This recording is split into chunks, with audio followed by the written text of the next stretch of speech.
Bonjour, bienvenue à la rubrique Drôle de bête de ce mois de décembre. Aujourd'hui, je vais vous présenter un serpent qui se nourrit de poissons. Suivez-moi.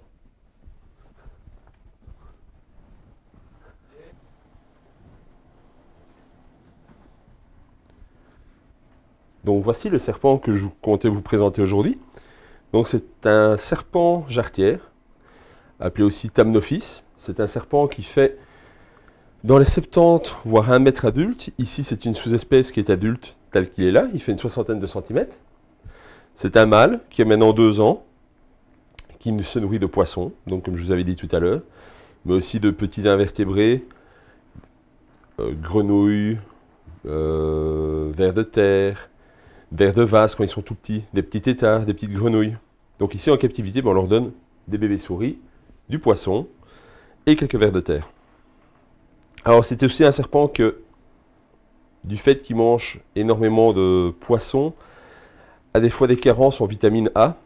Donc l'important c'est de lui donner soit des vitamines en liquide à ce moment-là, soit des petites souris qui permettent de ne pas avoir de soucis de santé, et d'avoir un UV, qui est primordial pour eux. Alors c'est un serpent un peu plus nerveux, mais qui n'est pas agressif pour la cause avec la personne qui les détient. Différence sexuelle entre mâles et femelles, les femelles sont beaucoup plus grandes, et elles sont vivipares, donc elles ont des jeunes directement après 3-4 mois de gestation.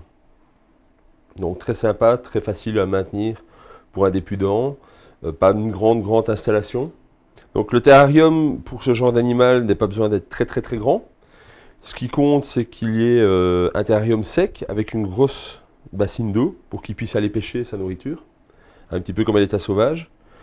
Au niveau de la détention, il n'y a pas de permis bien spécifique, c'est juste une petite déclaration communale. C'est pas un serpent non plus qui est protégé par la Convention de Washington, donc rien de particulier à ce niveau-là. Donc voilà, je vous ai un petit peu expliqué ce qu'il en était de ce serpent. Donc je vous le montre un peu de plus près. Et on dit tous au revoir à Boris et au mois prochain.